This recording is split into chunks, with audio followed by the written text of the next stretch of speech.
আমি সেই দিকে যাব না।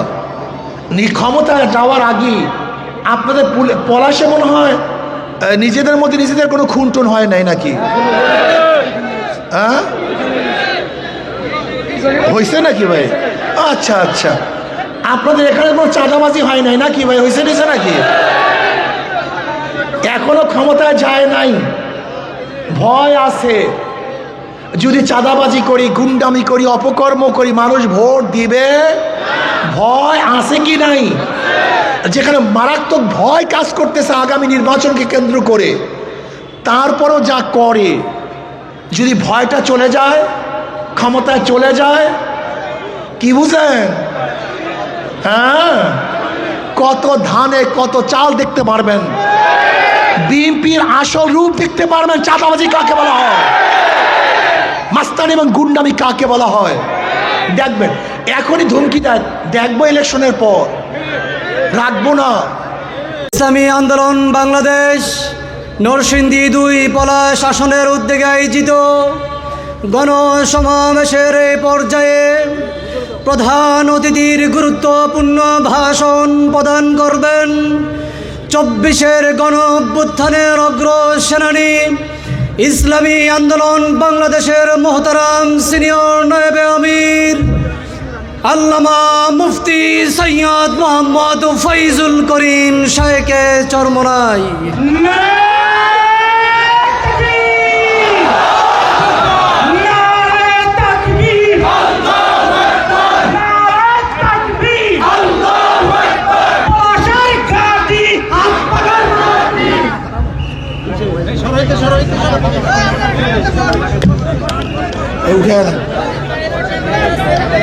ইসলামী আন্দোলন বাংলাদেশ কর্তৃক আয়োজিত আজকে এ পথসভার সম্মানিত সভাপতি ইঞ্জিনিয়ার মহসিন সাহেব, উপস্থিত ইসলাম প্রিয় দেশপ্রেমিক ভাইয়েরা আমার, আপনারা ইসলামী আন্দোলনে তথা হাত পাখায় ভোট দিবেন কেন? আমি ২ দিক থেকে ব্যাখ্যা দেওয়ার চেষ্টা করব, ধর্মীয় দৃষ্টিকোণ থেকে, রাজনৈতিক দৃষ্টিকোণ থেকে। আমি ইসলামের দৃষ্টিকোণ থেকে বলবো, একজন মুসলমান ইসলামের বাহিরে যাওয়ার কোনো সুযোগ নাই। একজন মুসলমানের ইসলামের বাহিরে যাওয়ার কোনো সুযোগ নেই। ভাই আপনি বসেন তো, আপনি আপনার বসেন।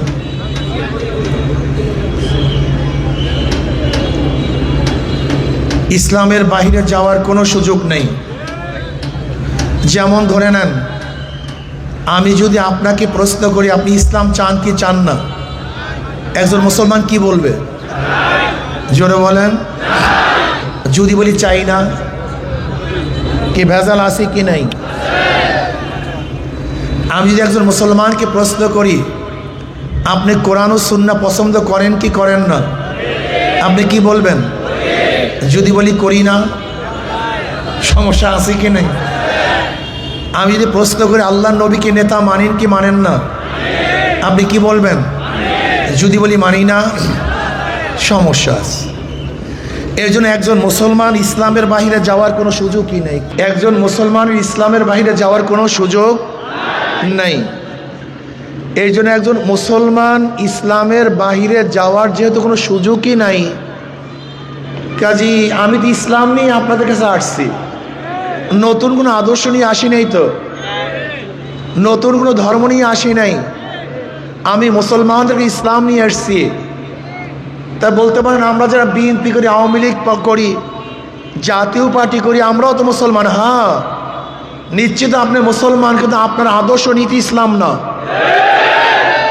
আপনি মুসলমান কিন্তু আপনার নীতিও আদর্শ, যেরকম ধরে নেন একজন মুসলমান যদি মদ পান করে, আমি তাকে বলবো যে আপনি ইসলামী কাজ করতেছেন, আমি বলবো তুমি যদিও মুসলমান কিন্তু তোমার কাজটা কথা কয় না, তোমার কাজটা ইসলাম না। আচ্ছা বলেন তো, একজন মুসলমান সুদ খেতে পারে কি পারে না? সে মুসলমান কিন্তু তার কাজটা ইসলাম না।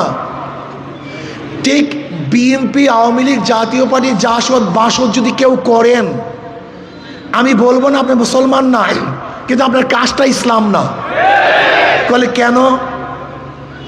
আপনারা কি বলেন? বিএনপি বলে আমরা ডেমোক্রেসি চাই। ডেমোক্রেসি মানে ডেমো মানে জনগণ, কৃষি মানে আইন।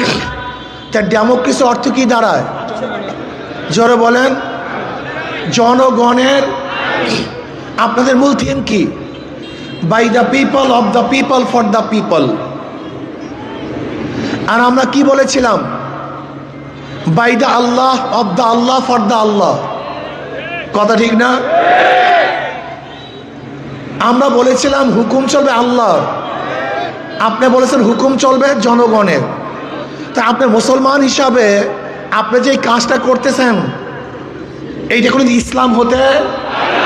আমরা কি বলেছি? এই স্টেজে দাঁড়িয়ে আমরা কি বলতে চাই? আমরা বলতে চাই আমরা ক্ষমতায় গেলে ইসলাম হুকুমাত কায়েম করব।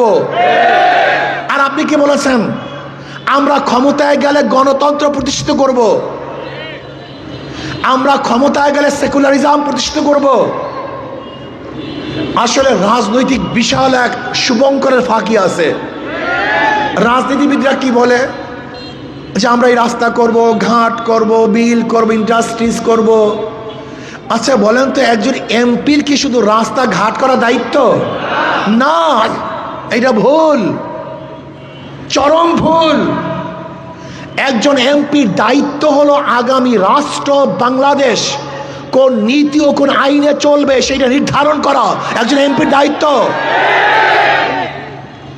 আগামী বাংলাদেশ ইসলাম অনুযায়ী চলবে না ইসলামের বিরোধী চলবে?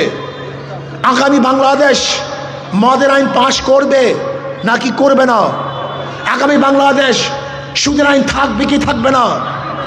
আগামী বাংলাদেশে ধর্ষণ চলবে কি চলবে না? এইটা যেখানে প্রণয়ন করা হয় তার নাম মেম্বার অফ পার্লামেন্ট, সংসদ সদস্য। এর জন্য আমি অনেক সময় বলি, হাজারো মুসল্লি কিয়ামতের ময়দানে দেখবে লক্ষ লক্ষ ব্যারেল মদের গুনাহ, বিশ্বাস হয় না। লক্ষ লক্ষ জেনার গুনাহ, লক্ষ লক্ষ সুদের গুনাহ। ওই মুসল্লি বলবে, আল্লাহ আমি তো তাবলীগ করতাম, চরমনায় মুরিদ ছিলাম, অমুক পীরের আশেক ছিলাম, আমি তো কোনোদিন মদ স্পর্শও করি নাই, এত মদের গুণ আসছে কোথার থেকে? আল্লাহ বলবেন, যাদেরকে সমর্থন করে ভোট দিয়ে মদের আইন পাশ করিয়েছ, তুই ভোট না দিলে মদের আইন পাশ হতো না। কাজে তোর ভোটের কারণে যে মদের আইন পাশ হয়েছে, তোর আমলনামা সমস্ত গুনাহ লিখে দিয়েছে। এখানে সাংবাদিক বন্ধুরা আছেন, এখানে আছেন শিক্ষিত সমাজ। বাংলাদেশে মদ বৈধ কি বৈধ না? বৈধ। বাংলাদেশের সংসদ মদকে বৈধ করেছে, আল্লাহ হারাম করেছে। বাংলাদেশ সংসদ মদকে বৈধ করেছে।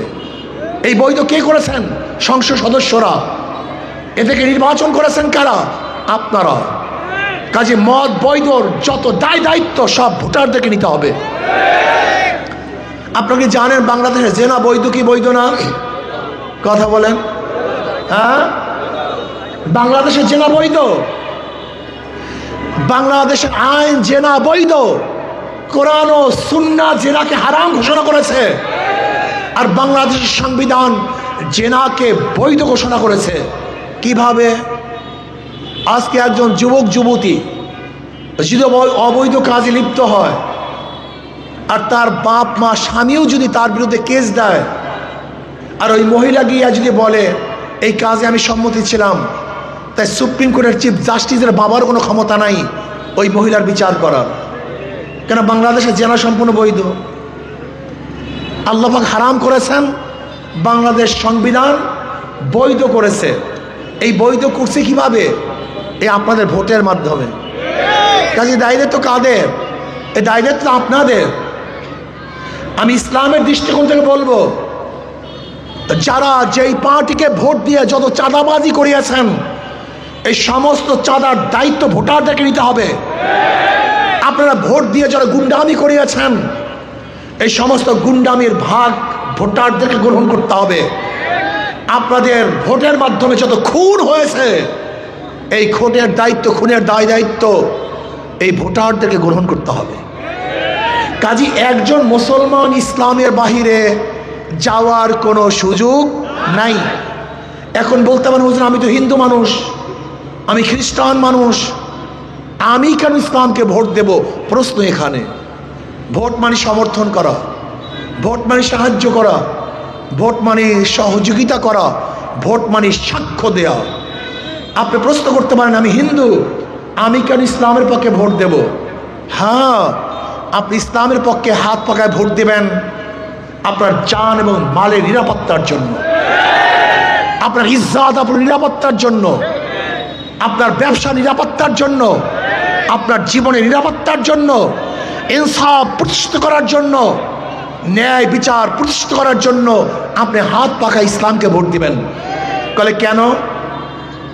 আচ্ছা বলেন তো, কোনো মুসলমান যদি কোনো নারীর সাথে অবৈধ কাজ করে তার শাস্তি হবে। আচ্ছা ওই মুসলমান যদি কোনো হিন্দু নারীর সাথে অবৈধ কাজ করে তার শাস্তি হবে না? সমান, এখানে বিচার সমান। কে হিন্দু কে খ্রিস্টান দেখার বিষয় নয়। আচ্ছা বলেন তো, কেউ যদি মুসলমানের ঘরে চুরি করে তার বিচার হবে, ওই চোর যদি হিন্দুর বাড়িতে চুরি করে বিচার হবে না? জোরে বলেন। বিচার সমান, এর হিন্দু মধ্যে খ্রিস্টান নাই। আচ্ছা বলেন তো, একজন মুসলমান যদি মুসলমানকে হত্যা করে তার বিচার হবে, একজন মুসলমান যদি অবৈধভাবে করে হিন্দুকে হত্যা করে তার বিচার হবে না? বিচার সমান।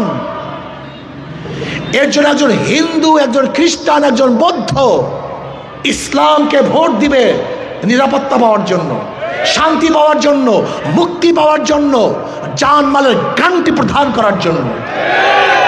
ইসলামকে এর জন্য ভোট দিবে শান্তি পাওয়ার জন্য। প্রিয় ভাইয়ারা আমার, এখানে যারা উপস্থিত আছেন দেখেন ওদের সব জায়গায় ধোকামি, সব জায়গায় ধোকাবাজি। যারা নৌকা নির্বাচন করে নিজেরা নৌকা চালাতে পারে না, যারা ধানের শীষে নির্বাচন করে নিজেরা ধান কাটতে পারে না, যারা নাঙ্গল নির্বাচন করে নিজেরা নাঙ্গল বইতে পারে না, যারা কুঠা নিয়ে নির্বাচন করে নিজেরা কাঠ ফাটতে পারে না, নৌকা চালায় গরিবরা, ধান কাটে, জোরে বলেন, নাঙ্গল চালায়, নৌকা চালায়, সব গরিবদের প্রতীক, সব প্রতীকগুলি গরিবদের। কিন্তু যারা ধান, নৌকা, নাঙ্গল নির্বাচন করে একজনও গরিব না। মার্কা সব গরিবদের, মনে হয় গরিবদের বন্ধু, কিন্তু আসলে গরিবদের বন্ধু না। মার্কা সব গরিবদের, কিন্তু নিজেরা গরিব না। মার্কা যাদের নিজেরা চালাতে পারে না, কিন্তু হাত পাখে আমরা একটা প্রতীক, যে নির্বাচন করে সেও ঘুরাতে পারে নাকি ভাই? যে নির্বাচন করে সেও ঘুরাতে পারে, যারা সমর্থন করে তারাও চালাতে পারে। হাত পাখা চালাতে পারে পুরুষরা, হাত পাখা চালাতে পারে মহিলারা, হাত পাখা প্রয়োজন হিন্দুদের, বৌদ্ধদের, খ্রিস্টানদের, হাত পাখা প্রয়োজন মুসলমানদের। কারেন্ট ফেল করে, হাত পাখা ফেল করে না। কাউর মার্কা ঘুমের সময় বুকের উপরে, কলিজার উপরে থাকে না। একটা মার্কা যেটা ঘুমের সময় বুকের উপরে থাকে, তার নাম হাত পাখা। হাত পাখা সবাইকে শান্তি দেয়, মুক্তি দেয়। প্রিয় ভাইয়েরা আমার, আপনাদের যাদের বিবেক আছে আমি অনুরোধ করব, আপনারা ধানকে বারবার পরীক্ষা করেছেন, নৌকাকে বারবার পরীক্ষা করেছেন, আপনারা নাঙ্গলের শাসন দেখেছেন, কিন্তু ইসলামী শাসন একবারও দেখেন নাই। কি মিথ্যা বললাম? ওরা বারবার পরীক্ষা দিয়েছে, বারবার ফেল করেছে, জন্মের মতো ফেল করেছে। আপনি কি জানেন 1991 থেকে 1995 পর্যন্ত কারা ক্ষমতায় ছিল? জোরে বলেন। বিএনপি। এই 5 বছরের দুর্নীতিতে বিশ্ব চ্যাম্পিয়ন 3 বার হয়েছে। বিশ্ব চ্যাম্পিয়ন দুর্নীতিতে, বিশ্ব চ্যাম্পিয়ন মাত্র 5 বছরে। 2001 থেকে 2006 পর্যন্ত যে ঘটনা ঘটছে সবাই জানেন, আমি সেই দিকে যাব না। ক্ষমতায় যাওয়ার আগে আপনাদের পলাশে মনে হয় নিজেদের মধ্যে নিজেদের কোনো খুনটুন হয় নাই নাকি? হ্যাঁ, হয়েছে নাকি ভাই? আচ্ছা আচ্ছা, আপনাদের এখানে কোনো চাঁদাবাজি হয় নাই নাকি ভাই? হয়েছে নাকি? এখনো ক্ষমতায় যায় নাই, ভয় আছে। যদি চাঁদাবাজি করি, গুন্ডামি করি, অপকর্ম করি, মানুষ ভোট দিবে? ভয় আছে কি নাই? যেখানে মারাত্মক ভয় কাজ করতেছে আগামী নির্বাচনকে কেন্দ্র করে, তারপরও যা করে, যদি ভয়টা চলে যায়, ক্ষমতায় চলে যায়, কি বুঝেন? হ্যাঁ, কত ধানে কত চাল দেখতে পারবেন, বিএনপির আসল রূপ দেখতে পারবেন। চাঁদাবাজি কাকে বলা হয়, মাস্তানি এবং গুন্ডামি কাকে বলা হয় দেখবেন। এখনই ধমকি দেয়, দেখবো ইলেকশনের পর, রাখবো না, দেখি কত কি করো। আজীব, তুমিই বলো আমি ডেমোক্রেসি চাই, র্যাম্বো ন্যাশন চাই। র্যাম্বো ন্যাশন কি? রং ধনু জাতি, যেখানে সব দলে সমস্ত মতের মানুষ একত্রিত হয়ে রাজনীতি করবে, একত্রিত হয়ে বসবাস করবে, তার নাম র্যাম্বো ন্যাশন। তুমি আমাকে কেন সহ্য করতে পারছো না? কারণটা কি? তুমি এই কথা কেন বলো তোমাকে রাখবো না, তোমাকে দেখাইয়া দেব? এইটা তো গণতন্ত্রের কথা না, এটা তো স্বৈরতন্ত্রের কথা, কথা ঠিক না? তুমি বলতেছো গণতন্ত্র, আর অন্য কাউকে সাপোর্টই করতে পারতেছো না, সহ্যই করতে পারতেছো না। তোমার সে সন্ত্রাস আর কেউ হতে পারে না। তোমার কাজটা কি? দেখেন, একটা গণতন্ত্রের সংসদের জন্য প্রয়োজন বিরোধী দল। বিরোধী দল ব্যতীত কোনো গণতন্ত্রের সংসদ হয় না, হয় নাকি? বিরোধী দলের মানে কাজটা কি? সরকারের বিরোধিতা করা। এই আপনি এইটা করছেন, আপনি এইটা করছেন, এইটা করছেন। আমি তো বিরোধী দল, আমার কাজটা তোমার বিরোধিতা করা, কথা ঠিক না? তোমার কাজও আমার বিরোধিতা করা। এ চরমনাই পীর সাহেব, আপনি এই ভুল করেছেন, আপনি এই অন্যায় করেছেন, আপনি এই মিথ্যা কথা বলেছেন, এটা বলো। কিন্তু তোমরা কি বলো? নেশা খায়, মিথ্যা খায় পীর সাহেব চরমনাই। এটা কোনো কথা হলো? আমরা মূর্খ, এটা কোনো কথা হলো? আমরা ভণ্ড। ওরে বেয়াকুব, যাদের কাছে এসে হাজারো ভণ্ডরা আল্লাহর ওলি হয়েছে তাদেরকে ভণ্ড বলো? যাদের কাছে এসে হাজারো মদখোর মদের বোতল ভেঙে ফেলেছে তাদেরকে নেশাখোর বলো? আজীব, কি বলেন আপনারা? আমি নাকি কোরআনকে অপমান করছি। যারা কোরআনের জন্য জীবনটাকে উৎসর্গ করে দেয় তারা কোরআন অপমান করে। বেয়াকুব, এদের অবস্থাটা কি? যেরকম আল্লাহ পাক কালামে পাকের মধ্যে বলেন, ওয়ালা তাকরাবুস সালাহ, নামাজের কাছেও যেও না। এরপরে কোনো কথা আছে কি নাই? ওয়া আনতুম সুকারা, এই কথা ভুলে গেছে। আমি বলছি শুধু কোরআন, শুধু কোরআন, হাদিস ছাড়া শুধু কোরআন চলতে, এই কথা বলেছি। কিন্তু ওইটা বাদ দিয়া শুধু শুধু কোরআন কিছু না, বাস। যেরকম এখানে প্রস্রাব করিবেন না, করিলে 50 টাকা জরিমানা।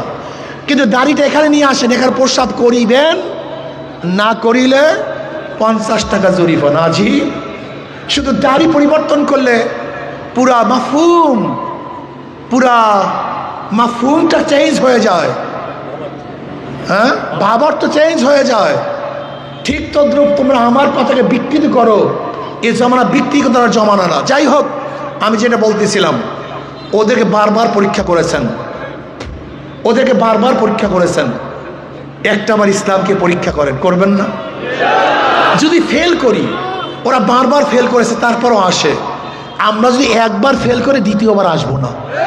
বিশ্বাস করেন, ইসলাম ফেল করার জন্য দুনিয়াতে আসে নাই, ইসলাম পাশ করার জন্য দুনিয়াতে আসছে। এই একটাবার পরীক্ষা করার জন্য সবাই রাজি আছেন নাকি ভাই? একটাবার। এই মহাসিন সাহেব, আপনাদের এখান থেকে হাত পাকা প্রতীক নির্বাচন করুন, একটা বার পরীক্ষা করুন, সবাই সম্মিলিতভাবে একটা বার পরীক্ষা করুন। সব মার্কা দেখা শেষ, হাত পাকা মার্কা। কি রাজি আছেন ইনশাআল্লাহ? সবাই চেষ্টা করবেন তো ইনশাআল্লাহ? কে কে রাজি আছেন? 2 হাত তুলে নারায়ে তাকবীর, নারায়ে তাকবীর। ইনশাআল্লাহ আজকের থেকে আমরা সবাই চেষ্টা করব, হাত পাকা প্রতীককে বিজয় করার চেষ্টা করব।